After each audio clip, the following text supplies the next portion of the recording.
Hey, who's that handsome guy? Both Cindy's husband Jim and their friend Barbara were taken aback by her question, even before they stepped through the backyard gate. Barbara followed Cindy's gaze and spotted a friend of Adam, Cindy's brother-in-law. Just so you know, I'm right here, Jim reminded his wife. What, can't I admire a good-looking guy when I see one? She retorted. Well, if you're going to check out some guy, I'd prefer if you kept it to yourself, Jim responded a bit bluntly before shifting his focus to their host. Hi, Barb. Sorry about that. Barbara and her husband, Tony, were hosting an outdoor birthday party for their daughter, who had just turned 13. Barbara saw them approaching, but hadn't greeted them yet. She chose to overlook Cindy's question. No worries, you two. Come on in, she said, still holding the gate. Where should these go? Jim asked, holding up a case of beer. There are a few coolers by the tree filled with ice, Jim. Some have soft drinks for the kids, but the others are for the beer. Just pick an empty one. Gifts go on that table over there, she directed Cindy, who was carrying a nicely wrapped box. Tony, the co-host, spotted them and came over to welcome them. Hey, welcome, you two, he said, kissing Cindy on the cheek. Jimbo, let me take that. As he reached for the case, Cindy made another attempt. Hey, Tony, who's the handsome guy sitting over there with your brother? Tony, a bit slow to catch on and unaware of the previous conversation, looked where Cindy had gestured. Oh, his name's Bob something. He works construction with Adam. Why, do you know him? No, but I wouldn't mind, she replied. I mean, what a hunk. Tony glanced at Jim, surprised. Not fully understanding the situation, he tried to lighten the mood. Watch out, Jim. Sounds like she's on the prowl, he joked. Jim was just as surprised. It seemed like his wife was trying to make him jealous for some reason, but he didn't want to ruin the party, so he chuckled it off and forced a smile. Yeah, sounds like she's ready to trade me in for a younger guy. That'll be the day, Barbara quipped, giving Jim's arm a playful slap. Well, come on in, you guys, Tony said. Barb, why don't you show Cindy where to put the gifts? When Barbara saw the expression on her husband's face, she understood exactly what he was implying. He hoped she would inquire about Cindy's behavior. En route to the gifts table, she lowered her voice to ensure no one else could overhear.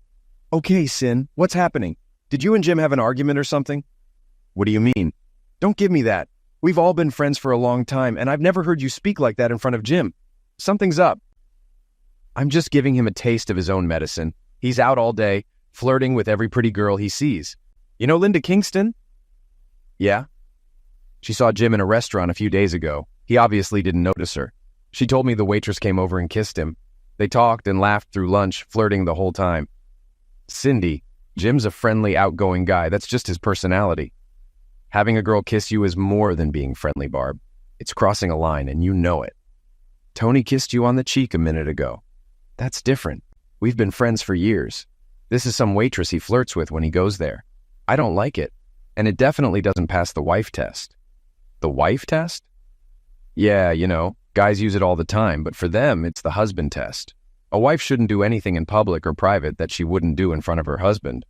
Well, what's good for the goose, as they say. So, you chose my daughter's birthday party to give Jim a hard time? Don't worry, I won't do anything drastic. I wasn't even thinking about it until I saw Adam's friend over there. He's perfect. I just want to teach Jim a lesson. Well, do me a favor and don't start any fights, okay? I won't. Besides, look at that guy. He's built like a tank. Jim would be crazy to mess with him. All right. I see more guests coming up the walk, so I have to go do my meet and greet thing. I'll catch up with you later. Remember, no fights, okay? No fights, Barb, I promise. She glanced around and spotted Jennifer, the guest of honor, chatting with her friends. She decided to go over and wish her a happy birthday. Jim had just finished helping Tony with the beer and had the same idea. They both arrived at the same time. Cindy spoke first. Congrats, honey. You're officially a teenager. You can really give your parents a hard time now, she joked. That goes for me too, Jen, Jim added. The congrats part, I mean. I'm not sure about the giving your folks a hard time part, he teased. Jennifer laughed at Jim's joke. It was well known in their circle that she'd had a crush on him since she was a toddler. Thanks, she replied while giving Cindy a hug and Jim a kiss on the cheek. These are my friends, Coral, Kathy, and Debbie, she introduced. They chatted with Jen and her friends briefly, but Cindy was eager to proceed with her plan to teach Jim a lesson. Hey, sweetie, she addressed the birthday girl. I'm going to go say hi to your uncle. Catch you later. Jim was about to accompany her when he noticed Tony signaling to him.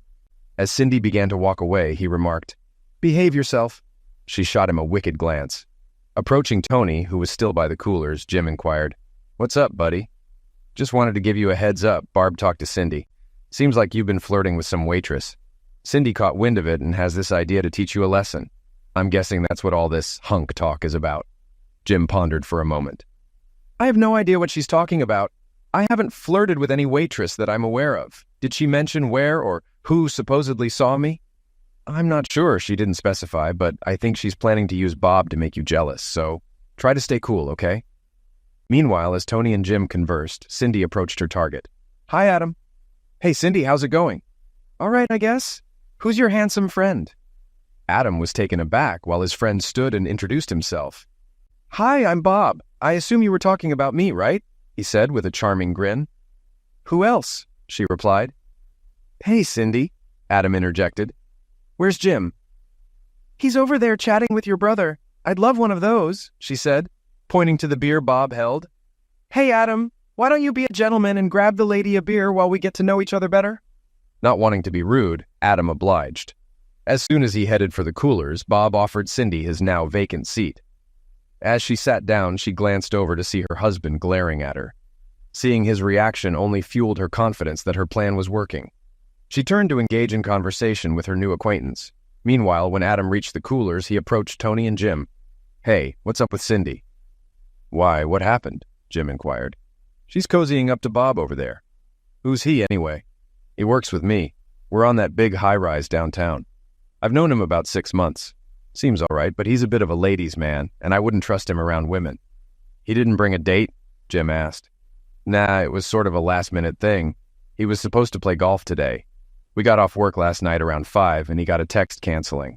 Started complaining about having nothing to do today, so I invited him to the party." At least Jim now understood what his wife was up to, though he wasn't sure how to handle it. He knew Cindy well. Once she got an idea in her head, she wouldn't let it go until she made her point. Ignoring her might push her further, but confronting her might provoke Bob. He aimed to avoid that scenario at all costs. "Adam, do me a favor, will you? Just keep an eye on things. Let me know if it starts to get out of hand." Adam acknowledged Jim's instructions and grabbed a cold beer from the cooler before returning to where Bob and Cindy were engaged in conversation. Handing Cindy her beer and pulling up another chair, Adam felt it was time to interject, hoping Bob would catch the hint. He mentioned having seen the pictures Jim took of the lumberyard fire and praised his talent, wondering if Jim planned to enter the press photographers contest again that year. Though slightly annoyed by the interruption, Cindy politely replied that she assumed Jim would participate. She then informed Bob that her husband worked as a photographer for The Tribute and had won several awards at a state contest for press photographers the previous year. Bob responded with a hint of disdain, acknowledging Jim's presence across the room. Cindy confirmed it was indeed Jim, a response delivered with a dismissive tone that didn't go unnoticed by Bob or Adam. Bob shifted the conversation, expressing his enjoyment of working with his hands and constructing enduring structures. He then directed a question to Adam, asking for validation, to which Adam could only respond with agreement. Assuming Bob had effectively shut down the conversation about her husband, Cindy immediately resumed chatting with Bob, essentially excluding Adam from the discussion. He felt foolish. He'd heard Bob use that same line about working with his hands on women in bars before. It always seemed to impress them, and here Adam had unwittingly given Bob an opportunity. Feeling he was doing more damage than good, Adam excused himself to wish his niece happy birthday for what felt like the 20th time. Jim circulated, mingling with the others while closely observing Cindy and her companion. Although none of the men mentioned his wife's interaction with another man, the women began to gossip. Jim overheard Jenny discussing the situation with her friends, mentioning that the man Cindy was with worked as a newspaper photographer. She added that her dad commented on how photographers often find themselves in various challenging situations due to their job. Jenny expressed surprise that Jim hadn't intervened physically. Jim chuckled to himself. It wasn't really Bob's fault, after all. It was his wife's. And as frustrated as he sometimes felt, he'd never resort to violence against her or any other woman. Glancing over, he noticed an empty beer bottle next to Cindy's chair, and another in her hand already. She tended to drink more when she was nervous.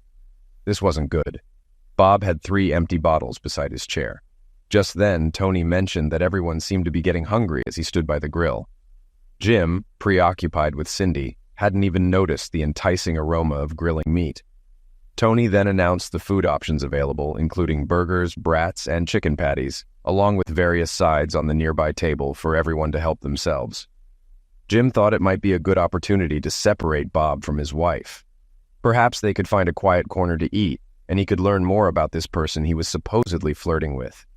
As he turned toward them, he saw the potential lovebirds setting their beers down beside their chairs and standing up. Apparently, Bob had decided that Cindy was his for the day and possessively took her by the elbow. "Not happening," Jim muttered to himself. He quickly walked over. "Excuse me, could you remove your hand from my wife?" Bob immediately released Cindy's arm and raised both hands in a conciliatory gesture. "Sorry," he half chuckled. "We were just heading to get some food." "Yeah, well, I can handle it from here, thanks," Jim retorted angrily. He grasped Cindy's other elbow and led her over to the food table. "What's gotten into you?" Cindy questioned. "That was incredibly rude." Ignoring his wife's remark, Jim guided her in front of him as they joined the food line. "Grab some food," he stated flatly. "You and I are going to have a talk over by the shed while we eat." Observing the confrontation between Jim and Bob, Adam seized the chance to speak to his colleague, now alone for the first time in a while. "What are you doing?" he asked, irritated. "She's married to one of my brother's closest friends. Leave her alone." "Hey, man, you should be telling her to leave me alone. She's the one hitting on me. I'm just being polite." "Polite, my foot. Seriously, Bob, cut it out. Look, if you think you stand a chance with her, forget it. She's using you to get back at Jim over some waitress. Stay out of it. Listen, married or not, I've never turned down a beautiful woman like that in my life. I know women, and I think you're mistaken about her using me. She's genuinely interested, I can tell.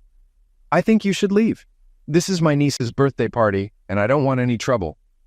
All right, I'll back off. If she approaches me again, I'll send her right back to her husband, all right? If you don't, you're out of here, Bob. I mean it." "Scout's honor," he responded, holding up the Boy Scout salute. "Now, can I go get something to eat?" "Yeah, go ahead." Cindy wasn't particularly bothered by Jim stepping in between her and Bob. They had only known each other for a few hours, yet he was already becoming overly familiar, not to mention the suggestive comments he was making, although it amused her to see how easily she could manipulate a man like that when she wanted to. Still, she could sense from the way Jim had taken hold of her arm that she had pushed her husband as far as she should. She had promised Barbara no drama, and Jim had proven he wasn't intimidated by Bob's physique. She needed to spend the rest of the day with her husband. She just hoped he had learned his lesson. They both filled their plates with food, and Jim gestured toward the shed, away from the crowd. When they found a quiet spot, he handed Cindy his plate. "Here, hold this while I fetch a couple of chairs. I'll be right back." Despite his anger, Jim remained a gentleman, holding the back of her chair as Cindy sat down. He pulled his own chair alongside so they could talk privately. After a few bites, Jim couldn't contain himself any longer, as he was always direct. He questioned Cindy about the talk regarding him flirting with a waitress, expressing his dislike for such games. Cindy responded by saying she wasn't certain about the exact details, but that it supposedly occurred sometime last week. Jim remarked sarcastically about the vagueness of the information. Cindy then suggested that Jim might have a better understanding of the situation than she did, questioning if he flirts with every waitress. Surprised, Jim interjected, asking if he was told he kissed them. Cindy confirmed this, leading Jim to assert that there were only two possibilities. Either it was a mix-up or someone was feeding her lies, as he had only kissed Cindy since they started dating. Cindy gazed into his eyes. Though she usually felt she could gauge his honesty through his gaze, she wasn't entirely sure, as he had never lied to her as far as she knew. "Why would someone claim they saw you kissing a waitress if it wasn't true?" "Beats me," he shrugged, taking another bite from his burger. "Since she's your friend, ask her." "How do you know it's a woman?" "It better be a woman. If a male friend told you he saw me kissing a waitress, then you've got your answer." Initially, Cindy entertained the thought that he might have seen her friend in the restaurant and kissed the waitress anyway, disregarding the potential consequences. But she wasn't sure what he meant by his last statement. "What do you mean? If it's a man, I've answered my own question." "Simple. If it is a man, he's into you and trying to stir up trouble between us. He's probably hoping to cozy up to you by playing the supportive friend." "That's absurd." "Is it? Think about it. Was it a man?" "No." "All right, then we're back to square one. You'll have to ask your friend why she's misleading you." An uneasy silence followed as they both finished their lunches. When they were done, Jim had a few parting words. "This is Jenny's birthday party, and I won't let it be spoiled by a fight with your friend. So if you keep cozying up to him like you have been, I'll just leave you here and you can find your own way home. Or you can spend the night with Mr. Muscles, but then you won't have a home to come back to. Understand?" She was taken aback by his intensity. "Jim, calm down. I'm not going home with Bob. I wasn't even considering it.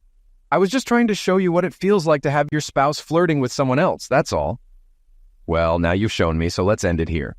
He stood, took his wife's paper plate and empty beer bottle, and walked over to dispose of them. As he turned back, he was relieved to see his wife right by his side. Bob, however, was displeased. He had been sneaking glances at the two of them talking while he sat alone, eating his chicken patty. He had no doubt Cindy was genuinely interested. She was eager for action.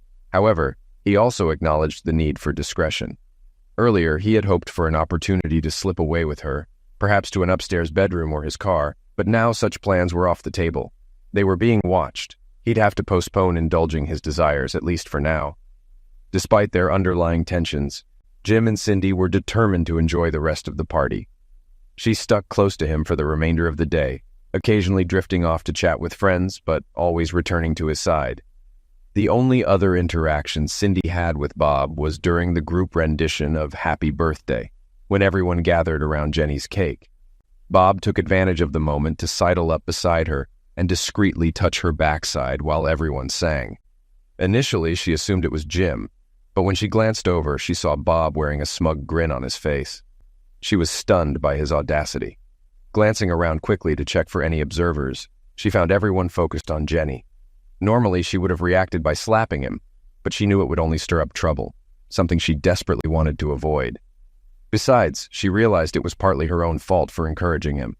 If given the chance, she'd apologize to him and make it clear she wasn't interested. He withdrew his hand to join the applause as the birthday girl effortlessly blew out the candles. Jim glanced over when he heard Bob's voice nearby, but saw nothing significant.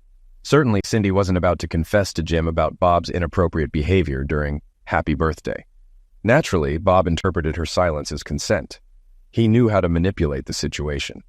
She had to stay close to her husband to avoid suspicion, but eventually she would need to slip away to use the restroom indoors.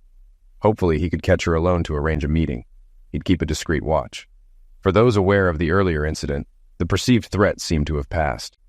Much to their relief, both Bob and Cindy seemed to be on their best behavior, so, with the possible exception of Jim, they all relaxed and let down their guard. Jim, however, had encountered guys like Bob before, men who thought they were irresistible to women, and knew they were rarely dissuaded easily. Just to be cautious, he resolved to continue keeping an eye on the potential troublemaker. The party kicked into high gear after dinner. Tony turned up the outdoor speakers and played background music from Pandora while games were set up. A dartboard was placed on the large oak tree near the shed, and Jenny's friends helped her set up the beanbag toss. Some women gathered card tables for bingo. Jenny and her friends suggested a best-of-3 beanbag game to her parents, Jim and Cindy. Tony warned them about Jenny's skill. Fortunately, the adults won the first game, but the subsequent victories went to the youngsters. After the game, Cindy kissed Jim on the cheek and informed him that she needed to use the restroom and would return shortly.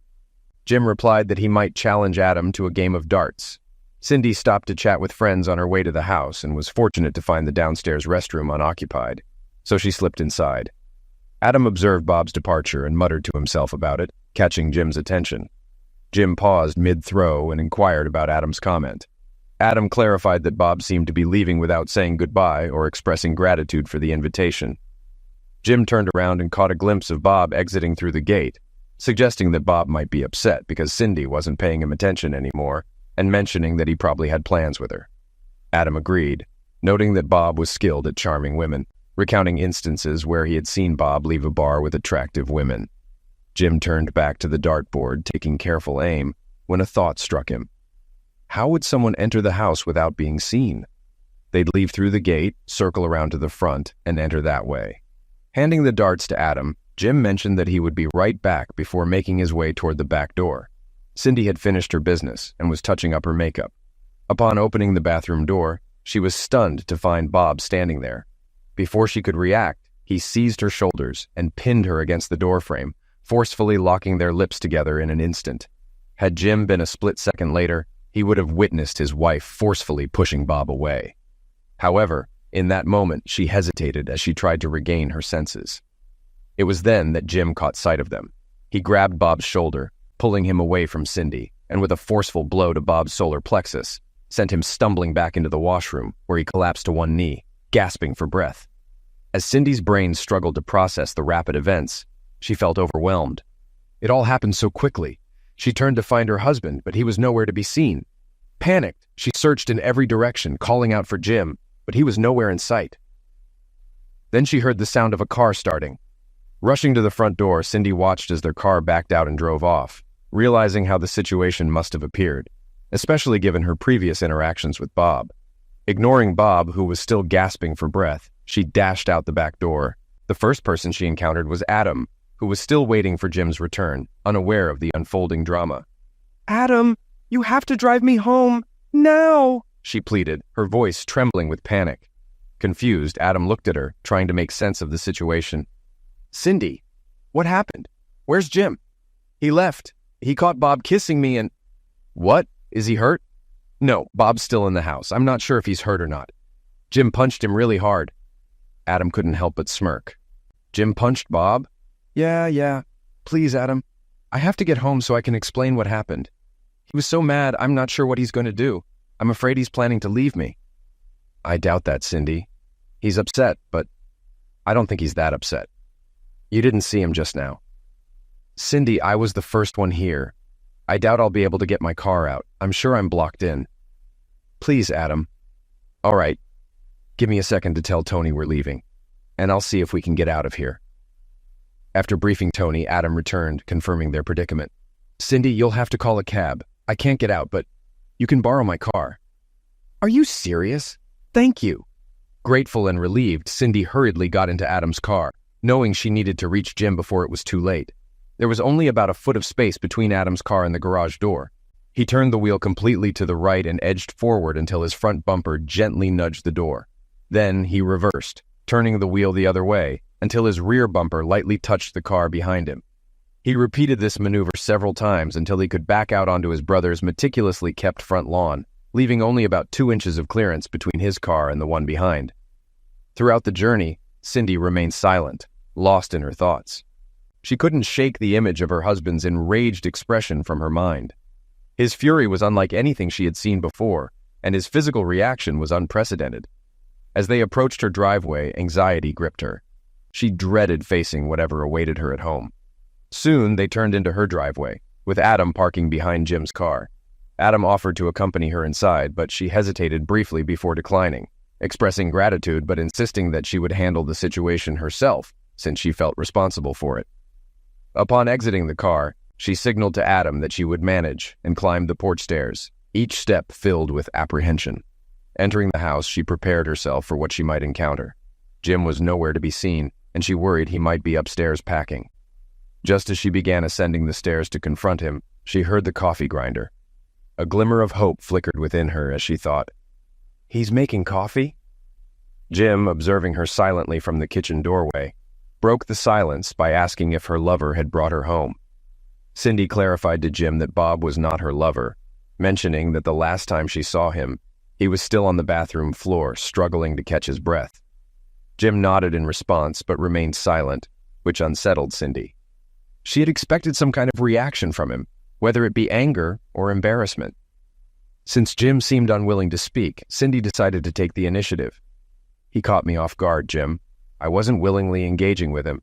He ambushed me as soon as I opened the door, pushing me against it and kissing me. I didn't see you resisting him. You intervened before I had the chance. I was stunned. It took me a moment to comprehend what was happening, but you struck him before I could push him away." She still wasn't certain if her husband's behavior indicated genuine calmness or if it was merely the quiet before a storm. Throughout their conversation, he remained occupied with his tasks. She almost wished he would express his anger openly. His apparent indifference left her feeling anxious. "Well?" she prompted. "Well what?" he replied, hitting the start button on the coffee maker.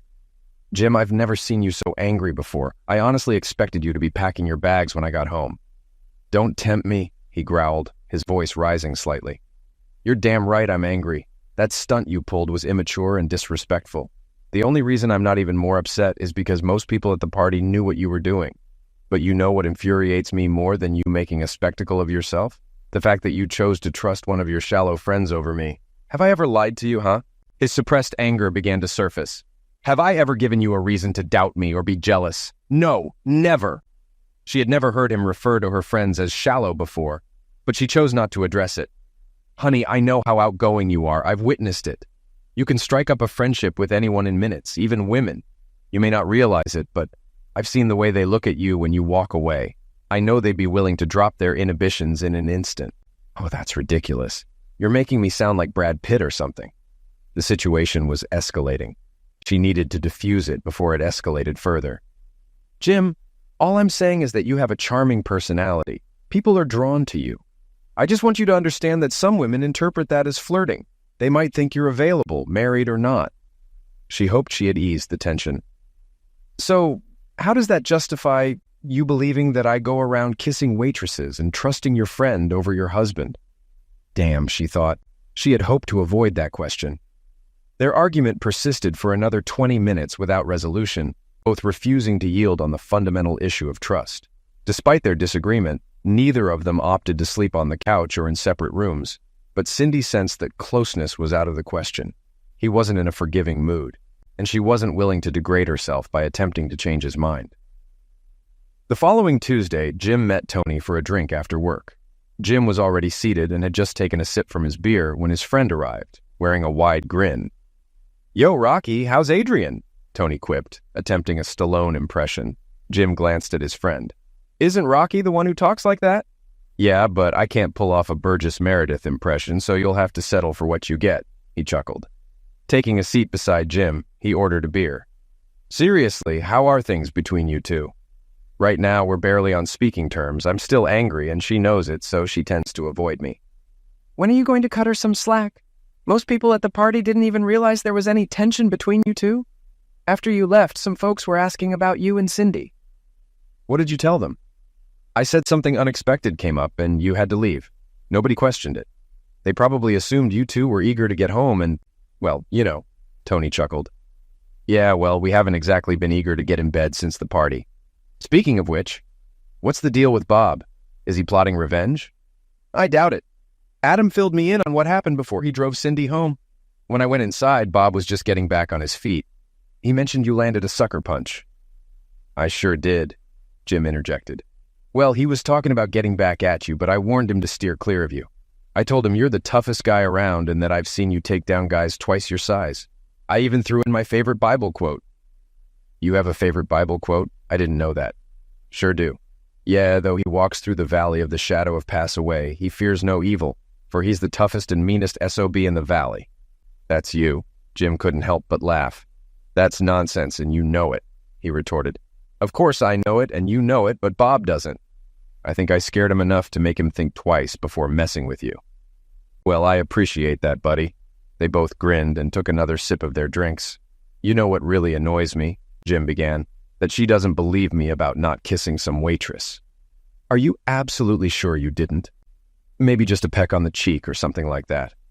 "No, He trailed off, and Tony could tell from his expression that he recalled something. Huh.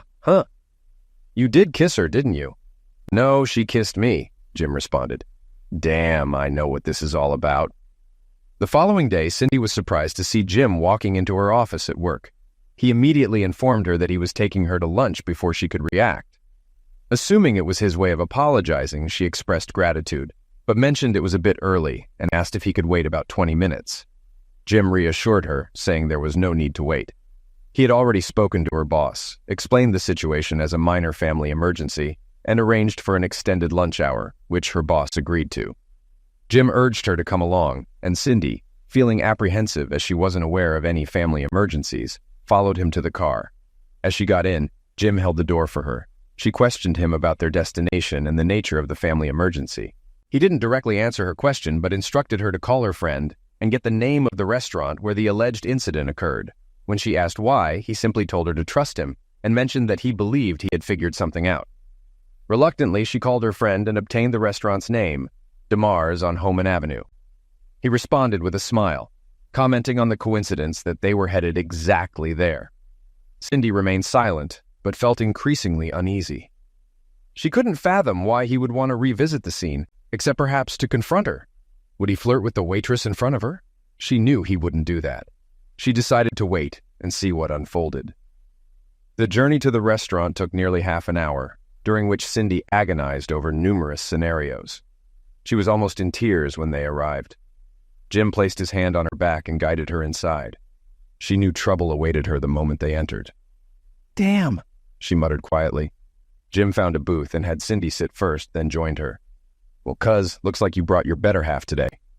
Cindy blushed with embarrassment. Hi, Marilyn, she greeted their waitress. Hi, Cindy. How did you manage to get my cousin here for a real lunch? And with his wife, no less. Every time I see him, he's in such a hurry he can barely eat. She joked. Jim wasn't about to let Cindy off easily. Cindy seems to think you and I are having a passionate affair, he announced. Cindy waited for the punchline before responding. What? No, Marilyn, that's not true. Cindy turned to her husband. Jim, come on, I made a mistake. I apologize. She faced Marilyn again.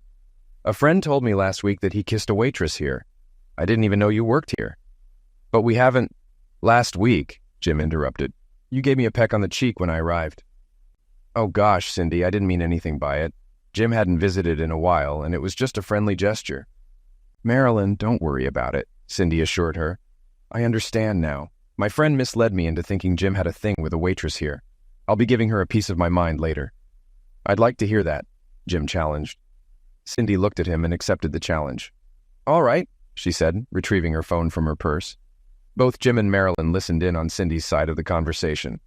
Hi, Linda. Not too good. You know that waitress who you said was kissing Jim? You know who that was? Jim's cousin? Yeah, his cousin. No, I didn't appreciate you telling me. You made it sound like he was having an affair or something.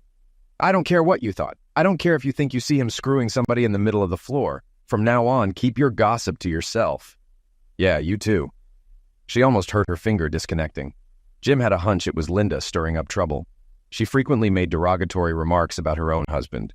Cindy was worked up after the call. I truly apologize. To both of you. Jim was right. I should have known better.